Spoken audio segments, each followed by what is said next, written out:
Recorded live in Chico, California, it's the Arts and Review Podcast. My name is Ulysses Duenas, and once again I am joined by... Grant Schmeeding. Alex Koba. And I'm Natalie Hanson, the Arts and Entertainment Editor. Today we'll be talking about book adaptations to movies. Who likes movies based on books? I do. You do? Yeah. What's your favorite one? Probably the Harry Potter series. Which one do you hate the most? Oh, damn, that's a good one. That's a good question. Movie or book? Movie based on a book. Which movie does he hate the most? Which movie based on a book does he hate the most? I thought you were talking about specifically Grant. Harry Potter. Harry Potter. Yeah, specifically Harry Potter. I'm saying which one you hate the most. Okay, out of the series, I think No, not of the Harry Potter movies, just in general. I saw Shadowhunters. What is that? It's YA novel, not novel, YA Young book. adult. Young adult The book. good stuff. It was like this.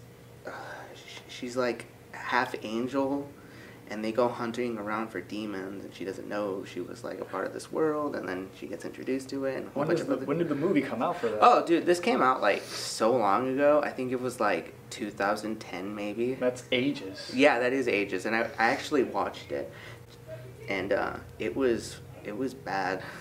It was just awful. And the funny thing is, they scrapped the movie series, but then they adapted it into a TV series. Ugh. And I watched the TV series, and I mean, it's bad. If it doesn't work as a movie, we'll make it TV. I mean, People have tried that.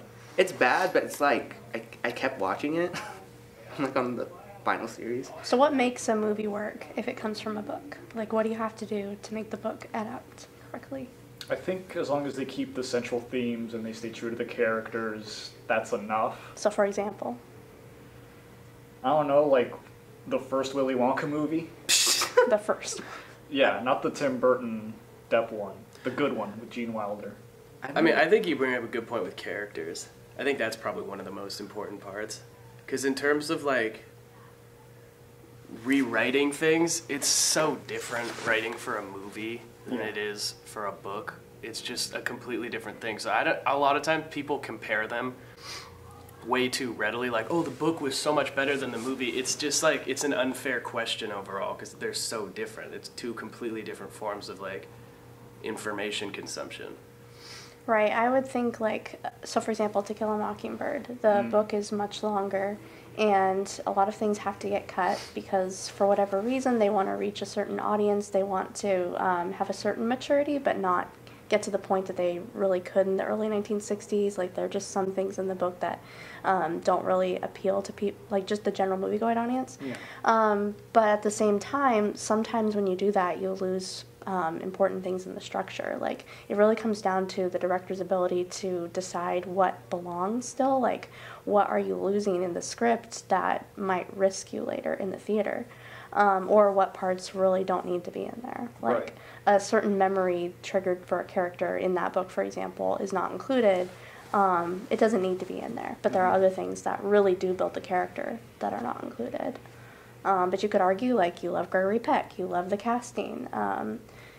I would think that movie is one of the best edited versions I can think of a book.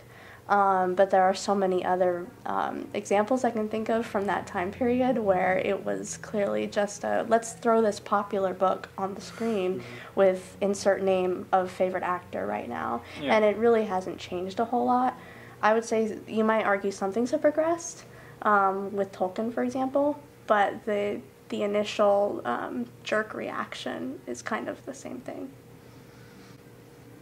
What's your initial reaction when you hear, like, oh, your favorite book or one of your favorite books is going to be a movie in like 2 years? I think Disgust. Really? Yes. Why is it discussed right off the bat? Because, one, okay, how old is the book? It doesn't matter. Yeah. Oh, it doesn't matter. To me, that matters. Like, if the book just came out, I'm probably the most disgusted because it seems like, oh, this is a popular book. Get it on the screen right now. And that happens all the time. Yeah. Cash grab. Right. I feel like if the book is older and it hasn't already been done, which, you know, you're really run out of movies there. But I'd say, one, the author's dead. So there's an issue of will their vision be honored? And that's a whole other discussion of how difficult that might be with them gone, and only their foundation can manage their vision. But I also worry that the motivation, again, is only because they know that this movie maybe hasn't been done, and they just want to do something with it because it's there and it hasn't been done yet. I suppose that's better than remaking something over and over again, but I still feel like the reaction is, again, just to get money. And I've seen so few adaptations that really do care about the book. Like, there are very few I can think of that really care about the book itself and what it was trying to achieve. I can think of the original Lord of the Rings trilogy. Yeah. I think... Those were animated movies before Peter Jackson got his hands on them. Right. Ralph Bakshi did some pretty cool stuff with The Hobbit and The Lord of the Rings. Right. But I guess there's that split between, you take like a fantasy world or a sci-fi world, you make something animated from it, you have much more freedom to bring that vision to life. Whereas you have to be live action, Exactly. you're a lot more limited in what you can put on the screen and what you can portray from those kinds of worlds. Right, and that again has changed with, obviously our technology for movies has changed so much that now we have so much more to work with. Mm-hmm. So that on the one hand has helped adaptations get better and better, but it's also added in some new problems, like overuse of computer animation, for example, over practical effects. Yeah, I think like overuse of CGI and stuff can be a problem because it basically kills the film's ability to age well. It's like in 2 years or something, it looks terrible. Whereas like Lord of the Rings looks so good because it's so grounded in practical effects. So do you want to speak to the other trilogy then, and where they messed up? I think it messed up just exactly how I just said. I think he used way too much CGI. I didn't like a lot of the camera work. We're talking about The Hobbit, right? Over Lord of the Rings. Right. A lot of the shots, I mean, some of them literally looked like GoPro shots. I did not like a lot of the camera work. And remember in the first movie, that whole part with the goblins where it's like, literally the whole thing is CGI. Everything is CGI. That looks the worst out of the whole film, I think. Yeah, and I mean, even the CGI wasn't even the only thing I had issues with. I didn't like most of the dwarves. Like, I think you and I talked about this, like, they're not memorable. The cast is not memorable. I mean, you know Bilbo, you know Thorin, you know Gandalf, but the rest of them, like, I can't name them. Yeah. Right, and I think this comes from the fact of the book being used to an extent that it really couldn't fill. Like the book itself, that one was pretty much for children, and if they really cared about that, they wouldn't have made 3 long, like very, very long movies. And there's 3 of them, all from this one book. Like, if you really understand your source material, you're going to look at it and know that it's not possible. Right. Like, the Lord of the Rings books are a completely different story. So I feel like that's a really good example of a book that really didn't need it. It doesn't need the treatment, and definitely the treatment it gets is not true to how it actually plays out. Yeah, I think the decision to stretch that book over 3 movies was ridiculous. I mean, he did the Lord of the Rings movies, and I consider those really good adaptations. Yeah. And he did 3 books that are like every one of those books is like 3 times the size of The Hobbit, and he did each book in 1 movie. Meanwhile, he stretches one like tiny book into 3 movies and adds in a bunch of stuff. It was the reverse effect that I think most directors run into, like the issue that they run into when they adapt books to movies. Usually they have to decide what they're going to take out. I think Peter Jackson, in that case, had to decide what he was going to add in, and I think a lot of it was just plain ridiculous. Yeah, like he made great decisions of what to cut out before, like how Saruman was dealt with in the last book. He decides, you know what, I'm just going to kill him off. I'm not going to deal with the whole Sharky plotline. Yeah. And that was a really good decision. That was a decision that had to be made, and I think a lot of directors could benefit from that. And I just don't understand why he went the opposite direction with this. Money, probably. I think it was money. I think it was the studios. I mean, it's like maybe if he had his choice, he would have stretched it. He would have just done 1 movie. Well, he wasn't the original director, even. Really? Yeah, that's right. I do remember that now. Who was it? Yeah. Who was Guillermo del Toro? Oh, really? I think so. That would have been interesting. Him with somewhat interesting. The Hobbit, yeah. I would have seen that. I would have watched that. It was a whole mess, and then, of course, the studio took over. So Poor guy can't catch a break. What do we think are some other good adaptations that have been done over the years? Godfather. David Lynch's Fight Club. Fight Club, That yeah. was a great adaptation. I'm trying to think of other ones. I'd say you could argue for The Shining. It's just you have to be willing to admit they're two different things. Yeah, They're I two really different like creatures for good reasons. That happens with a lot of Stephen King books. Yeah. I mean, I just think that's the most important thing that you have to think about with like book to movie adaptations is it's a completely different medium. You Right. can't expect somebody to easily just I mean, people spend months reading books and going back and going over every little detail in a book, whereas a movie is like a 2-hour experience. So when people like scrutinize and love every detail in a book, they're gonna be disappointed when they watch the movie if all they're doing is comparing it to the book in their head the whole time. I mean, what I think you really have to think about is like if you hadn't read the book, is this a good movie? And if it is, then and if it's true, I guess like the characters and the overall message of the book is true, or the movie is true to the book, then I think the director did a good job. That's like my criteria for it. There's also... If you want the experience of reading a book, read the book. There's also the inherent problem that if you're reading a book that you get really immersed in and you love the story and its world, you're going to be imagining what those things look like. As soon as there is any visual adaptation of that out, it's most likely going to mess with your vision of what the world looks like, what those characters look like, how they sound. And everyone's different. Yeah. Everyone will have a different vision. Right. Yeah. And I think the book is more suited to adaptation in a TV show, just because you technically have limitless amounts of time you can use to adapt it. Whereas a movie, like you were saying, it's like 90 to, well, it can be 2.5 hours now. But but you shouldn't. And generally, it's like 2 hours, and that's it. And a lot of books just don't completely fit into that. But you were saying you're fine with most movie adaptations. I'm curious to hear why that is. Because I never read the book. I like never read the book. So are you arguing that it might be better if you don't read the book before? Like that it might be objectively be a better movie? I'm gonna go back to that Shadowhunters movie. I watched that first, and then a coworker of mine lended me her copy of the first book, which is what the movie was based on. And granted, I only read half of it, but the first half was okay. I mean, I think just the book in general wasn't good because it's just a YA novel. YA novel anyway, so I don't think those are typically as good. No. But almost never. Yeah. But I don't know. I always just watch the movie. If it's like a really, really good movie, like maybe like the Harry Potter movies, I think I read like up to the third movie, and then I just lost interest. But I just think they're overall better.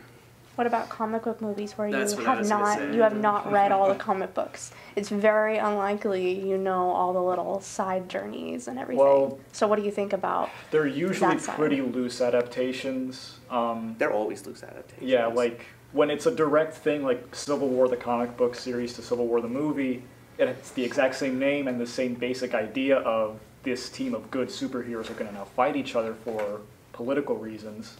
That's the shell of the movie that Disney put together, but the events of it are really, really different.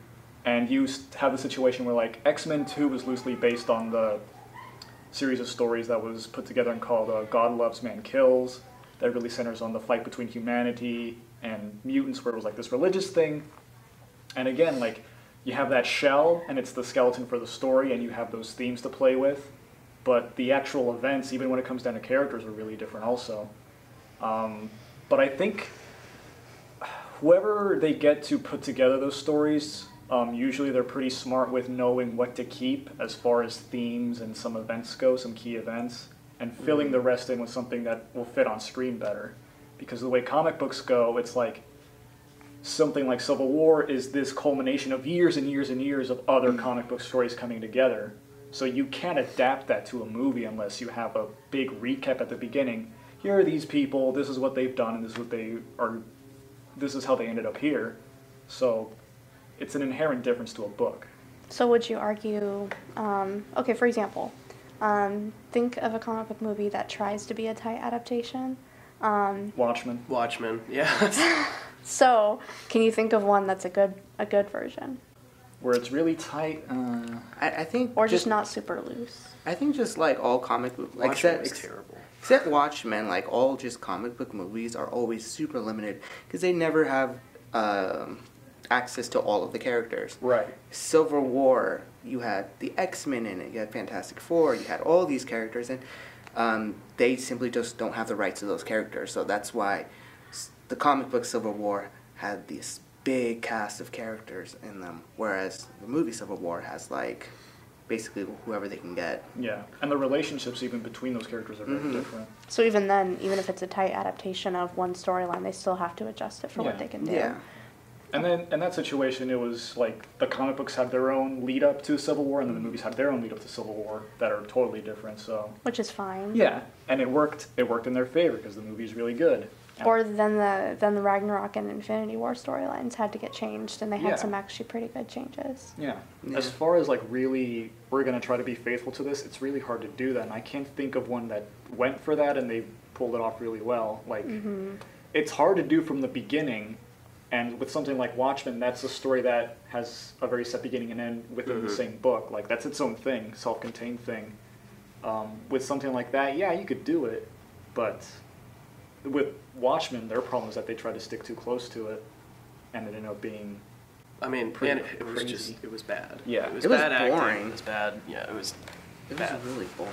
I thought it was boring. Too long, yeah, not good. And that's where you can't just slap the exact same thing that was on the page onto the movie, because it just doesn't work. It's not the same media. The best one that stuck close to it and pulled it off really well, I would say, was Batman Year One into Batman Begins. Like, it has a lot of that same stuff in it. Not exactly the same, but it's really close. Like, Right. developing the relationship between Bruce Wayne and Jim Gordon. And they have to decide, we have to work together to fight crime in Gotham.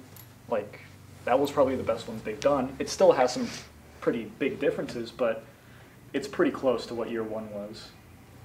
Okay, yeah.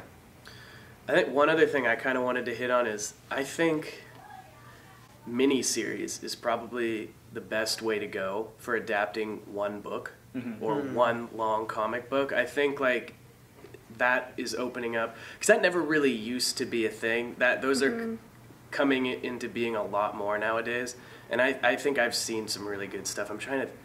There was one like mystery book. I can't remember right now what it Agatha was. Christie. Because Agatha Christie is generally something I would say is not a good movie. Like, a No, good that's movie not- author. No, I'm talking She's the about a one who wrote, like- miniseries. She Yeah. has miniseries. It's a miniseries? That's how No. it started. Or Yeah. that's the yeah. first 90s adaptation. The The 90s one, yeah, that's right. Okay. But I Wasn't think- Fargo a book? Or was that? No, Fargo was like an old movie, and then it was adapted into a show. It might have been a book. Old Who knows? movie? Maybe. Everything's a book. Well, yeah, not really that old, but I think it's as old as me. The Godfather was a book. Everything's Yeah. a book. Everything. I didn't know Godfather was a book. Yeah, it's a good one. Oh. Mario Puzo. Yes, yes. Well, you were talking about miniseries like a Like season of a show. one season, yeah, like one Game of probably Thrones, like man. 10 episode That's season. the first book is the first season in Game of Thrones. So that sort of works, yeah, because Game of Thrones is doing it like a book a season, so that works. The problem a lot of times that I think you run into with creating more than one season for one book is it like if you create a show and it's popular, they're going to be pushed to make more seasons after that and go on with the story, and a lot of times that's not going to work. But if you Right. make one contained mini series for a book, I think that gives you the most on-screen time and the best amount of on-screen time to adapt a book. Like I think that's the best way to adapt a book if you want to stay really true to it and you want to like not leave anything out and leave the viewers like most satisfied. I think that's it. HBO is doing a lot of that now. They did like Sharp Objects pretty recently. I think that was the book. I never read the book, but And they're going to do it again with Watchmen. Are they Oh, really? yeah, They're that's going to have a right. miniseries for Watchmen now. I kind of want to see that now. Yeah. Yeah, I'll give them a Do you shot. think I'll give it that's a another shot, more why not? reliable way of doing it? Like, getting... You get more breathing room for Yeah, letting you flesh your story out. Yeah, I mean, I think if you want to keep everything that's in like a decently sized book, I think you have to do it that way. Because otherwise, it's going to be the same thing we were just talking about, where you adapt it to like a 2-hour movie, and the people who are really big fans of the book are always going to be displeased. Like there's almost never like, unless they barely remember the book, like, oh, I remember really liking that. That movie's good, and you know, it's not like messing with their vision of it. But other than that, I think a miniseries is pretty much the only way you can pull it off and keep fans like satisfied. You're also going to be presenting it to a more limited audience than you would for a movie, so the director and the writer don't feel that pressure to make the material more broad so that everyone can digest it. I think they'll have more freedom with like a Netflix miniseries for a book to have that be true to what the source material is, instead of, well, we want more people to watch it, so if it's pretty like heavy with certain kind of content, we want to tone that down to a PG-13 to get more people. Right. You won't get that same kind of thing if it's a miniseries. Yeah. Yeah, and I think also it's still coming back to whether people are more willing to watch streaming, which I think they really are more willing to watch that now rather than have to go see a movie. Yeah. So I think it's already shifting. Like in the next few years, I feel like it's going to be more and more prevalent in that medium. At the end of the day, whenever I hear something is going to be adapted into a movie, I think, well, let's see how they do. And it's a case-by-case thing depending on how it's going to be adapted, who they get to work on it. So I'm not inherently like resistant to the idea. I mean, sometimes I am, because if the source material is like something that I really like, then it's like, oh, there's no way they're going to pull that off. But I'll give them the benefit of the doubt just because who knows, it could be really good. A lot of times I base it off of casting, probably more than I should. And that's fair, because, again, it's that vision in your head thing and being true to those characters as they were portrayed. But I'll keep giving them chances because there have been enough hits to where they get it right and they adapt it well. And that's the other thing, is you have to know that it's an adaptation. They're not going to hit the exact same notes as you might want them to. Like, it's an entirely different medium, so you have to go in knowing that and be prepared for some changes. Yeah, I mean, I think I'm sort of along the same lines as you, where if I'm a really big fan of a book and I hear, or I mean, I'm a really big fan of a book and I hear that they're adapting it to a movie, I'm like really hesitant. But I don't know if I'd call it like resistant as much as I just call it like skeptical. I'm always really skeptical because, and I almost never want to get my hopes up. That's like what it is. I'll be like, and I'll just kind of pretend I didn't read that article or something, and then I'll just, if it comes out and it's really good, then I'll get excited, but I almost never get excited for it because I think 9 times out of 10, you're going to be displeased if you're a really big fan of the book. I think miniseries is the way to go for being like a true fan of the book. Right, and if you're not reading the book, I mean, are you mostly just going to like take it as it is as a movie? Yeah, I'm always going to be here for the movie. I mean, again, like I said before, if it's like a really good movie, I might be inclined to check out the book and just see what they like did differently.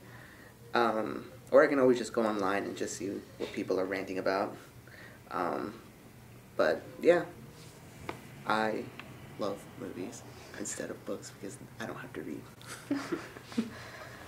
I love both. For me, it will always be a case of how well they can adapt to the medium and how well they understand the medium and what they're trying to achieve.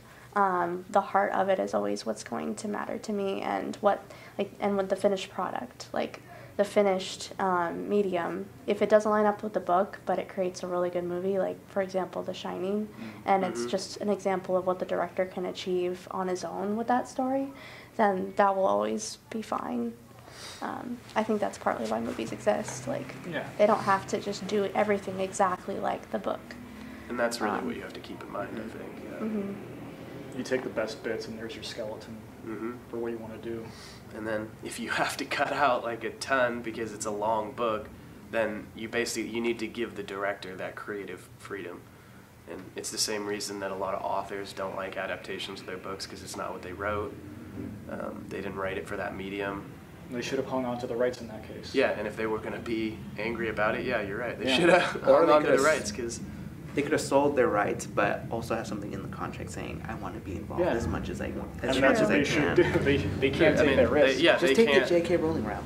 You know, I don't really have a whole lot of patience for authors just complaining about it after the fact. Yeah. It's like, you sold the rights of your book to make a movie. You have to understand that they're making it for a different medium completely and entirely, and you're giving them license to take your story and run with it in a different creative way. So I don't have patience for people after the fact just being like, you budgeted my story. Yeah, they should have known. While Yeah. they're holding the money. Yeah, Yeah, while they're exactly. just fanning themselves with the money and like Yeah. nice hotel or something. Your book still exists. People who like to read will read it. Mm-hmm. And then they'll trash the movie too. And they have the right to do that. Yeah, and they have a right to do that, and that's fine, Mhm. but, you know, don't complain about Yeah, it. they can't have their cake and eat it too whenever they want. So that'll wrap things up for this episode. And Yes. this is our last podcast of the semester, guys. Yes, it's been a great fall semester. I hope you've enjoyed our Arts and Review podcast. And again, I've been Natalie Hanson. Alex Koba. Grant Schmeeding. And Ulysses Duenas. And we're out.